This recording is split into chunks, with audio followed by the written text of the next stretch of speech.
Welcome to Just Minding My Business Media, LLC. Broaden the scope of exposure for your business by going beyond the interview.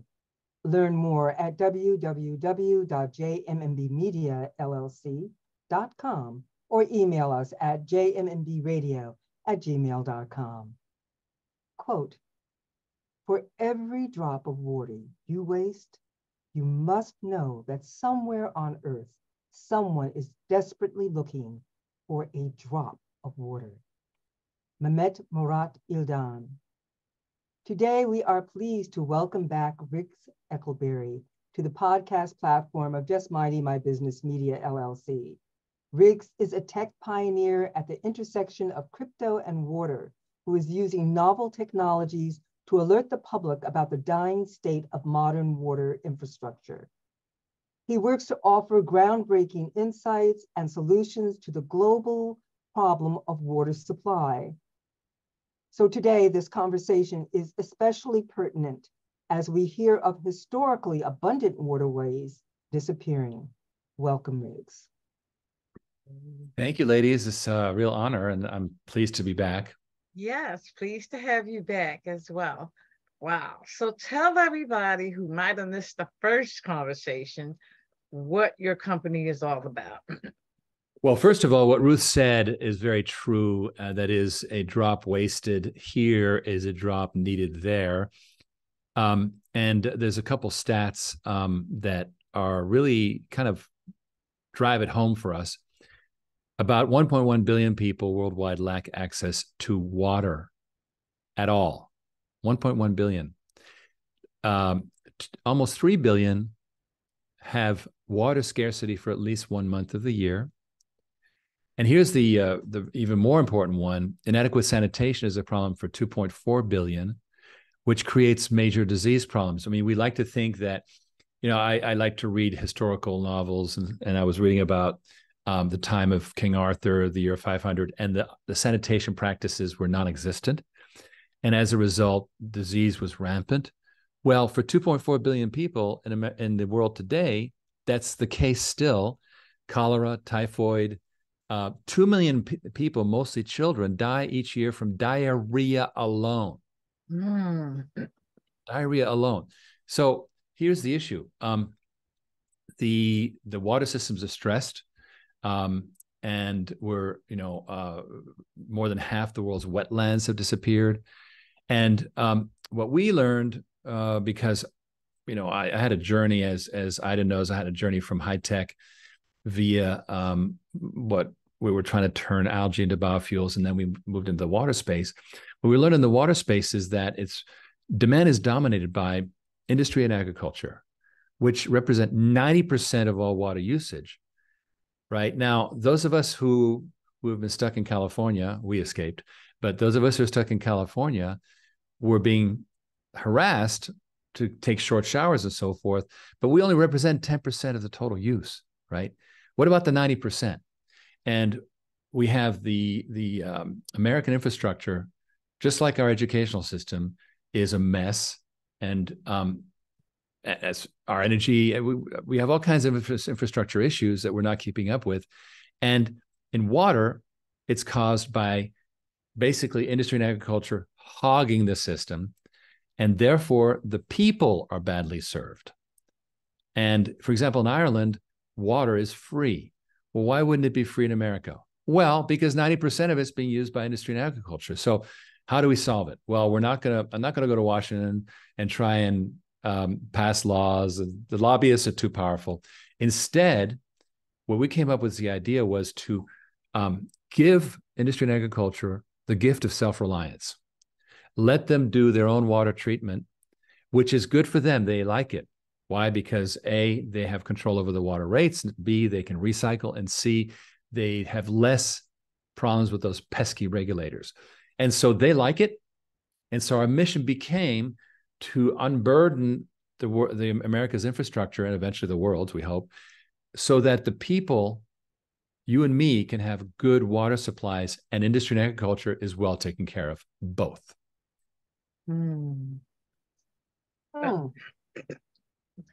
Never thought about the fact that, agriculture, I can understand that. Okay, but industry as a water hog, wow, never crossed my mind. Well, look, in California, which is a heavy agriculture state, it's still 50-50, right? So the agriculture burden in California is 50% of the 90%. But industry uses a huge amount. For example, chip fabrication. When you make beer, it takes 7 to 8 liters of water to make 1 liter of beer. And right now, they just throw that water away, right? We have a very sort of disposable system in America where we just don't recycle. And that's because our water systems were built, in the first part of the 20th century when that wasn't a concern. Now it is, right? For example, Israel, which has a more modern system post-war, and of course, I'm old enough to mean post-war, meaning World War II, right? I'm with you. Post-war, they built a system whereby they recycle almost 90% of their water. So we have an old system. Again, we're not going to be able to fix it anytime soon. But again, self-reliance enables industry to do so. And that is going to save water where there's water scarcity. And it's going to also save money for business. So it's a win-win for everyone. So on a small scale, individual scale, bringing it home, inside your home, what are some of the ways that we can really be conscious of not wasting water? I know this is going down, way down to the microcosm, but I think it's important because, like you were talking about California, they were being harassed about taking really short showers. But there's something to that. We waste a lot of water. Sure. Well, now we don't work in the individual home space. We work with housing developments, for example, and that's relatively easy to do recycling because, you have a central water treatment plant for the development. And then so it all happens in one place. Now, if people want to implement what's called a gray water system in their home, they can do so. And it consists of taking the sink and shower water and the laundry water and reusing that. But to do that, you have to invest in plumbing because you got to have what's called purple pipes. The purple pipes are the ones that go into the gray water system. And you can either choose to not really recycle it, just use it for watering your lawn, or you could improve it and theoretically even drink it. But it's an expense that for example, they did invest in heavily in Australia a few years ago. About 20 years ago now, because they were having terrible droughts. And so they heavily invested in home-based gray water systems. And it's worked well. But in America, I don't see that happening soon. So what we're focusing on is there's a tremendous amount of new development going on. Post-COVID, a lot of people have moved to less dense areas. And those less dense areas they have even less infrastructure than the cities have, right? Mm-hmm. So they, for example, we're working in North Texas, which is booming right now between Dallas and the Oklahoma border. It's boomtown there, and they're building so fast that utilities can't keep up. And so we're putting in self-treatment at every single housing development that's implemented there. And that's proving very successful. So what we're really focusing on is all the expansion, the updating of the system versus getting back to the old stuff, because that's where we can, that's where the capital is available, right? Mm-hmm. Wow. That's really interesting. So your company, if people want to learn more about what you're doing and stay in contact, how do they do so? Well, it's actually not that hard. So we have OriginClear is my company. It's been a public company for 14 years. And we have an amazing story, which we don't have to get into today, but since for the last 10 years, we've been in the water industry. And what we, if you go to OriginClear.com, you'll learn all about us now. And what we've created in addition to that is a very important startup called Water on Demand. Now, Water on Demand tackles the two issues of, number one, how do you downsize from the municipal utility down to the business, right? So compact technologies for the housing development, for the brewery, for the car dealership, whatever. And secondly, what if you don't have $1 million cash to put into a water system? Well, we will let you have the water system. We'll retain ownership. We'll charge you by the gallon the same way the city does already. And that is called water as a service. And that's very exciting because it makes it accessible to everybody. Because, I don't know about you, but, my wife has a very exciting, she just got a new building for her school. Well, the last thing she wants to do is worry about the water treatment, right? But if you make it painless, like, yeah, just sign here, and it's just like paying your water bill, right? Then it'll make it super easy. So Water on Demand for us is a major initiative, and it's very exciting what's going on. You can learn all about it at OriginClear.com. And what's great is that whereas there's other companies that do this water as a service, we're not unique. We're the only ones that enable regular investors to come in and get, royalties just the same way they get from an oil well, but it's a water system. And that's very popular, and people are investing in that right now through Water on Demand. Wow, that's amazing. Yeah, it's interesting. Oil is what made this country boom, but water is what's going to help this country survive. In fact, the world survive. And not only that, a lot of investors, they'll take the money from an oil well, but they'd rather take the money from a water treatment system, because, hey, it's water, right? How cool is that? Mm-hmm. Absolutely. Yes. So is this functional only in the United States now, or is it elsewhere in the world? Right. So we're piloting in the US because, of course, we're here, and we have existing operations that have been doing very, very well. We basically are doubling and tripling every year in terms of our business, our conventional business, and it's based in Dallas and in Virginia. And what we really want to do is get it right in the US and expand from there. So, and we do it by replicating. In other words, this Water on Demand network, which is this water as a service network, we want to get it right, and then not try and build it in the Middle East, but get a partner in the Middle East who will do the same thing there, for example, right? Mm-hmm. And so we get an international network of partners who then carbon copy what we're doing here for their region. That's really important, which there are a couple of things that are popping around in my head.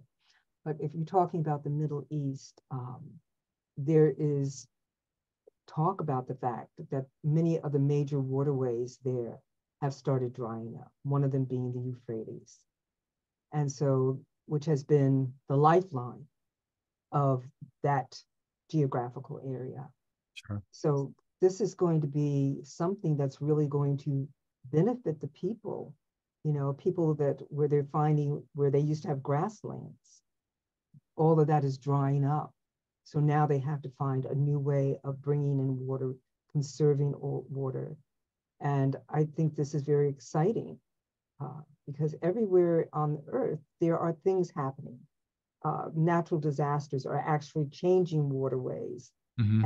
and the availability. So again, this is one of those topics that is just so pertinent right now.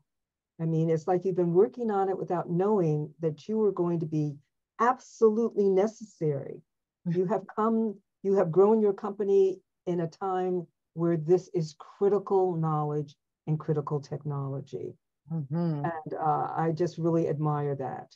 You've had the foresight somehow you were given the foresight to know that, water, you knew it was important for life, but you didn't know how important it would be in the year 2023. That's amazing to me. And I just look at that as being spirit directed.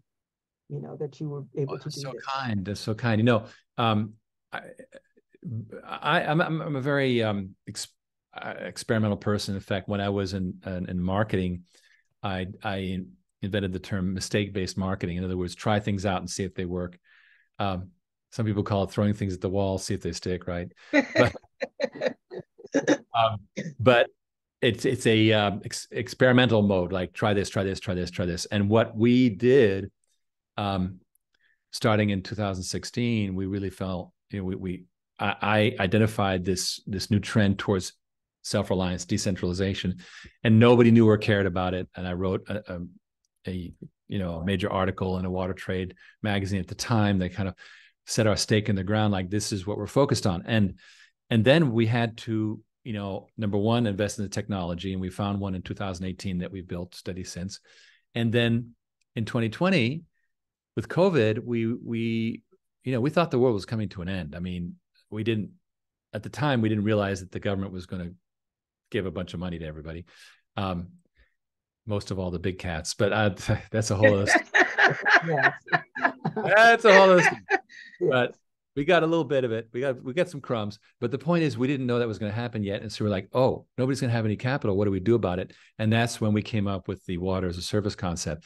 That those two things combined with the fund that regular investors can invest in, those three pillars became what we did. And I can't say that it was invented in the first place. It was something that we kind of just, you know, broken field running almost, right? Can't go here. Try this, try this, try this. Oh, there's a regulatory problem with this. Well, maybe we do it this way, and kind of just working our way through. And my collaborator, Ken Berenger, was pivotal to creating Water on Demand because he is just a super creative guy, and together we built this thing, you know, one day at a time, basically. Wow, that's so investing. If people want to invest, how do they do that? It's very simple. Go to originclear.com. There's a green button at the top right. It says invest now. And what they'll do is that they click that, then they'll be scheduled to speak with the amazing Ken Berenger, who is, as I say, co-creator of Water on Demand. And he is very generous with his time. And people are pretty amazed to hear that, you know, water is becoming an asset. Why? Because, you know, it's kind of like when a monopoly breaks up, it creates all kinds of commercial opportunities, right? For example, AT&T broke up and it turned into MCI and the baby bells, but even eventually the internet, right? All that came out of the AT&T breakup. So when water breaks up, we're going to have similar opportunities. And so we're having what we call a water tech boom that's beginning. Now, the ordinary investor like you and me normally does not get in on these things, right? They have to be connected. They have to be inside. But we are focused. We have a saying, water is the people's asset. And so we want people, regular people, to be able to invest. We have an offering for the accredited investor, the 1% types, but also we have an offering off and on for these everybody, invest $1,000, and we believe that it's all going to be fixed not just with the fat cats, but with just regular investors, because you want a movement, you want a lot of people involved, right? Mm-hmm. That's how it makes it exciting. Yes, absolutely, absolutely. Okay, I have another question. If I can stop coughing. Excuse me. So Water on Demand, starting now with developed things that are being developed. Correct. Will this ever be able to help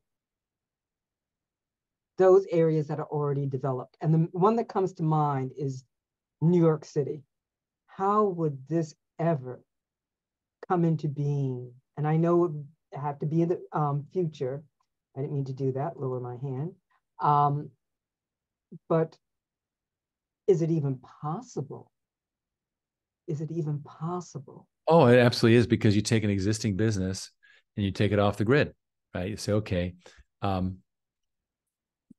in the 80s, I had a business in New York City, computerizing companies.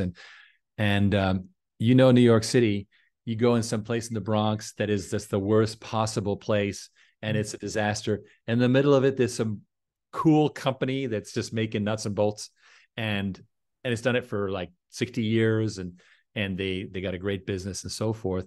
And I got to know those businesses. Now, what we can take that business and we can give it self-reliance, right? So that it can take care of its own water needs. And we can do it with a service contract. They don't have to put a bunch of cash out. We can do that with existing businesses and existing farmland. That's awesome. That is absolutely mind-blowing. Oh my goodness.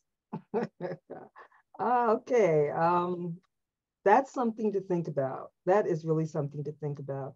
This is the technology of the future for how we will keep ourselves supplied with good water. You know, it's growing here and it's going to expand around the world because everybody is in need of water. That is critical to life. No life can exist without water. So again, I am very honored to have met you, and can't wait to learn more about what you're doing and how you do it. Oh my goodness, this is just tremendous, this whole concept. Yes. Oh, yes. I am totally intrigued.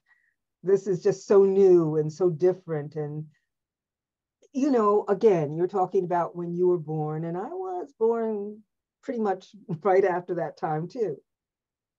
When we were children, we never thought about water. It was a given. You go out and you play in the rain. You go out and splash around in puddles or whatever. You drink out of a faucet, out of the water hose, whatever. Water was not an issue. It never occurred to us that we would be still living and hearing the world talk about a lack of water. So what you're doing is phenomenal. It's just phenomenal. Yes, it is. Yes. Unfortunately, the world's become more complicated, and herbicides like Roundup are in 95% of the blood of all Americans. And if you have a small amount, that's fine. If you have a large amount, then it's a problem, right? So we have to pay attention to all these pollutants. And the problem is really that the federal requirements for water quality are lagging far behind the science. If you go to, there's a website called EWG, environmentalworkinggroup.org, ewg.org/tapwater. And if you go to that, you can put in your zip code, and it will tell you right away what the water's like in your neighborhood. And it will say, yeah, it's compliant with this and this, but by the way, that's 5,000 times too high based on current science. And because they've learned so much since those standards were set, and the federal government's not going to change those standards there anytime soon because the utilities can't keep up anyway. And so you have a problem where everybody's kind of like going, as we say, whistling past the graveyard, right? Like, well, we're just kind of pretend it's okay. And unfortunately, it's not. Wow. I just, that's awesome. We don't know. We trust to a certain extent, much less now than we used to, the system that we live in. But the fact that the people who are supposed to be governing those things that are critical to life, like water, they can't do it because they can't keep up. Things are changing so rapidly, and the laws and everything to get all that changed will take forever. Okay. They pretty much become complacent with it. Yeah. It was probably a lot of work to put it together in the first place.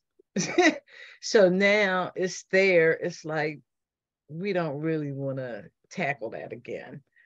Well, there's a couple issues. Number one, and by the way, the people in the water industry are wonderful people, but they have what's called a silver tsunami, where they're all aging out. And right now there are 7 million unfilled jobs in the water industry right now. Wow. So number one. Number two, they are short of finance. They're like, They can only raise water rates so much, because then you start getting hurting the poor people. Already, in certain municipalities, the default rate on water is 30%. It's very hard to turn off that water supply to a home. That's a big deal, because yes, now the water rate costs go sky high, because they got to go and get bottled water. It's even worse, right? So, and their hygiene goes down the tubes. I mean, it's not a good situation. So what's happened basically is that, like, let's take, for example, Compton, California. A few years ago, the water coming out of the faucet started running brown. And the people of Compton, California said to their local water district, what's this water? And the water district goes, oh, no, that's magnesium. It doesn't hurt you. Mm. They said, well, we'd rather have the water be clear, if you don't mind. But then water district said, yeah, well, for 15 years, we've been asking your city council for funds to do something about it, and they have not done it. And so sorry, we can't help. Eventually, that water district was absorbed by the LA Metro district, and the problem got solved. But the point is that you have chronic underfunding going on. Mm-hmm. And it's not just Compton, California. It's all over the country. And the solution, again, I was reading an article that one of our Swedish investors sent to us from Sweden, and he sent me a translation. And it basically said, oh, we're having trouble with our water. We need to invest billions. And I thought, yeah, everybody says we need to invest billions, but nobody's doing it. Right. And so let's take another example, Miami-Dade County. When they first built Miami-Dade County, it was done without any city planning, and they ended up with over 100,000 septic tanks in the county. Mm. Septic tanks eventually fail. They pollute the groundwater. They propagate bacteria and viruses, and so they need to be replaced. Well, the city goes, well, we'll just invest $6 billion to send sewage lines out to all those locations. Like, oh, where are you going to get the $6 billion? And by the way, it'll be $12 billion by the time you're done with it. Right. And it'll take 20 years, and we'll tear up all the streets. How about you just give a credit to the homeowners to upgrade to their own self-contained system, like, decentralized water treatment. But that's not how the water industry thinks. They think big central systems, but unfortunately, those are not being funded. Yes. Wow. That's just this. This is an eye opener for sure. Mm-hmm. A really eye opener. Wow. So, Riggs, if people want to connect and stay connected, how do they do so? Well, I was crazy enough to start 4 years ago a weekly briefing when Zoom started, and we're up to briefing number 216 weekly, every Thursday night, 8 p.m. Eastern, 5 p.m. Pacific. If you miss that, just be registered, and you'll get the video the next day, the replay, and we discuss everything. Everything that's going on with the company. These various things that I've been talking about, we go over them, what's going on with Sweden or whatever. So it's a way to keep abreast of what's going on, because I got to fill an hour once a week. So you know what it's like, right? Filling an hour. Yes, I do. Right. Yes. And I just want everybody to know I've been to the Thursday, and it's amazing. There's a lot that you're going to learn about the company and what's going on. So it is definitely, because it'll pop up on my phone because I'm all registered, and I'll be just sitting doing nothing. I'm like, oh, let me jump on. I love it. So cool. It is amazing. It is amazing. So I will check it out too. Yes. People just go to OriginClear.com and sign up for the CEO briefing. And automatically, they get, and I address all comments, right? So people comment, tell me about blah, blah, I'll address it, right? So it's wide open, and we try to be as transparent as possible. We're a public company, so we can't say everything. Mm-hmm. What we can say, of course, we share. Mm-hmm. Wonderful. This is a critical conversation. Yes, it is. Yes. Yes, it is. Well, Riggs, again, amazing. I'm so glad you said yes to coming back. I am very much happy that Ruth got to meet you finally, because I was so Absolutely. excited after our first interview Absolutely. about what I learned. I was like, oh my goodness, this is deep. And, you know, again, people can invest to make a difference Exactly. in the world that we live in. And to gain knowledge of what, to not be oblivious to what's really happening. I think that's the most important thing. The Yes. educational piece of, you know, our water is a problem and it shouldn't be, but it is. So Yes. these are the ways that we can deal with it. Yes, Yeah. absolutely. Well, it's my privilege to do so, and I believe me, I love talking about it. So, you know, let's check back in a few months, and because there's big things happening I can't even talk about. So, you know, we'll see what's to come, what's to pass yet. Very All fun. righty, that's a Looking date. forward to it. Looking Absolutely. forward to it. So thank you, Riggs. It's a great pleasure, ladies, and I wish you the great rest of summer, and may your water be pure. Absolutely. I like that.